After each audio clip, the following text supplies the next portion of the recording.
Nasa 95% na raw ang completion rate ng istasyon ng North-South Commuter Railway o NSCR sa Balagtas, Bulacan. Ito ang inihayag ni Secretary Jaime Bautista ng Department of Transportation kasabay ng isinagawang inspeksyon sa nasabing proyekto nito lamang Huwebes, July 18. Kasamang nagtungo ni Bautista sa ginagawang infrastruktura ang mga opisyal at kinatawan ng Philippine National Railways o PNR at Japan International Cooperation Agency o JICA Philippines. Pagmamalaki ni Bautista, gumamit ang istasyon ng mga state-of-the-art at environment-friendly roofing materials. Gawa sa roofing membrane na resistant sa mataas sa temperatura at chemical corrosion ng bubong ng station platform na ginagamit din sa Japan dahil na rin madali itong i-maintain. PWD at senior citizen-friendly rin ang mga pasilidad sa Balagtas Station. Mayroon itong concourse at platform, 2 elevator at 6 na escalator. Inaasahang matatapos ang paggawa ng iba pang pasilidad sa istasyon pagsapit ng unang quarter ng 2025. Batay pa sa disenyo ng proyekto, aabot sa higit 2,000 pasahero ang kayang isakay ng kada isang tren na gagamit sa NSCR. Ani Bautista, ang proyektong ito ay may tuturing na railway renaissance ng Pilipinas. Samantala, inilunsad ng Department of Health o DOH ang kauna-unahang Purok Kalusugan Program ng bansa sa Purok 1, Barangay Jagyan, Dilasag, Aurora. Ang Purok Kalusugan ay ang pinakabagong primary care program ng kagawaran na naglalayong ilapit ang healthcare services sa mga komunidad. Kabilang dito ang mga serbisyo para sa oral at maternal health, pagbabakuna, nutrisyon, tuberculosis control program, non-communicable disease prevention and control at mga serbisyo sa kapaligiran at kalinisan. Nakahanay ito sa 8-point action agenda ng DOH na bawat Pilipino ramdamang kalusugan dahil sa bagong Pilipinas, bawat buhay mahalaga. Pinangunahan ni na DOH Universal Healthcare Health Services Cluster Area 1 Undersecretary Maria Rosario Vergere, Central Luzon Center for Health Development Regional Director Corazon Flores at Assistant Regional Director Lailani Mangulabnan ang programa. Sa ibang balita, pinasinayaan ng Department of Science and Technology, Philippine Atmospheric Geophysical and Astronomical Services Administration ang bagong synoptic weather station sa Purok 2, Barangay Palapala, San Ildefonso, Bulacan nitong Huwebes, July 18. Ang weather station na ito ang magsisilbing pagkukunan ng weather information para sa mga stakeholders sa lalawigan. Ayon sa DOST Pag-asa, may mga observational instrument na ito kabilang na ang digital barometer para sa pagsukat ng atmospheric pressure, aerovane at anemometer para sa direksyon at bilis ng hangin. Naka-install na rin daw ang solar radiation sensor sa istasyon para sa pagsukat ng tagal ng sikat ng araw at ang kabuuang irradiance na nagmumula sa sun's disk. Lahat ng mga sukat na ito ay nakaayon sa protocol ng World Meteorological Organization. Mas pinalakas din ng bagong weather station na ito ang kapasidad ng DOST Pag-asa sa pagbibigay ng tumpak at napapanahong impormasyon. Isang Memorandum of Agreement sa pagitan ng Pag-asa at ng LGU ng San Ildefonso, Bulacan noong July 2020 ang nagbigay daan sa Pag-asa San Ildefonso Synoptic Station na isulong ang mga serbisyong pampubliko at local sciences, technology at innovation-based development. Bukod sa weather observation, pwede rin gamitin ang weather station para sa mabilis na diskusyon sa meteorology, atmospheric sciences at astronomy. Jazley Tizen, CLTV 36 News.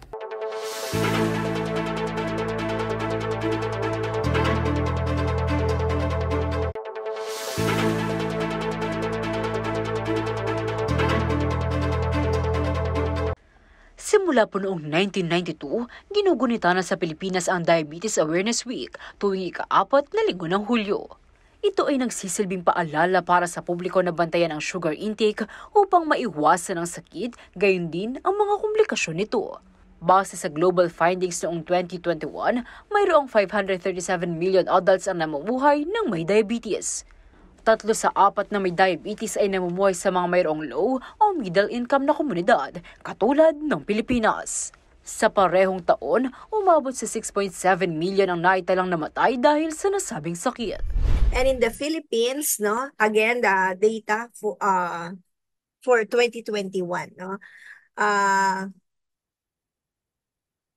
there are 66,754,400 total adult population. And out of this population, ang prevalence po ng diabetes ay 7.5%, meaning kada 1,000 na katao po ay mayroong 75 na mayroong diabetes, or the total cases of 4,303,899. Ayon kay Agnes N. Alipio, Health Program Officer ng Non-Communicable Diseases ng Department of Health o DOH Region 3, patuloy na tumataas ang bilang ng mga namamatay dahil sa diabetes. Ito ang pang-apat sa mga nangungunang causes of mortality sa bansa. Sa Central Luzon naman, naitala ang kabuuang 7,877 na kaso ng diabetes noong 2020. Ito ay tumaas sa 15,619 noong 2021 at sa pinakahuling datos noong 2022, ito ay nasa 28,277. Sa bilang na ito, pangatlo ang Pampanga sa may pinakamaraming kaso na nasa 4,676. Ibinahagi naman ni Alipio ang ilan sa mga sintomas ng diabetes. So, paano malalaman ng isang tao kung mayroon siyang diabetes? Of course, no, yung na-mention ko kanina, yung cardinal symptoms po, no, itong polyuria, polydipsia, polyphagia, no, madalas umihi, no, madalas mauhaw at palaging gutom, kaya napapalakas yung kain niya. Nagkakaroon ng weight loss despite na may polyphagia siya, nagkakaroon siya ng weight loss, palaging pagod, no, nangihina, blurred yung vision, and may frequent infection, and mabagal yung paghilom ng kanyang sugat. Kapag na-diagnose ng isang pasyente na may diabetes, kailangan na umunong bantayan ang kanyang blood sugar level, blood pressure at cholesterol. Ipapacheck din po yung kanyang mata kada taon, no? Para ma-check po yung kanyang vision, kasi po kapag may diabetes, no, mayroong blood vessels na apektuhan na maaring mabulag po yung ating pasyente. Kailangan din pong i-monitor yung kanyang creatinine and albumin, no?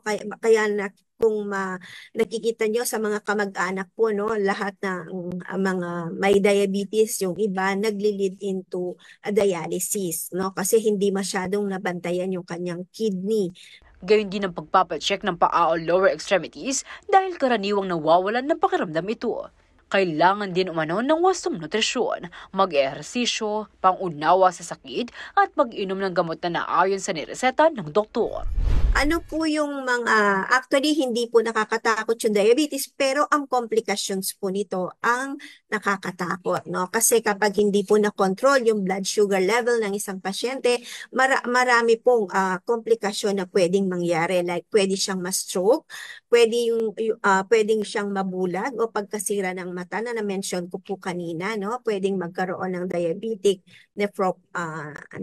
retinopathy, no? Atake sa puso, pagkasira ng mga bato, tuyo at pabalik-balik na infection sa ari or hindi pagtayo ng ari ng lalaki, namamanhid, nagkakasugat ang paa, gangrene at pagkaputol ng paa. Liana Canilaw, CLTV 36 News.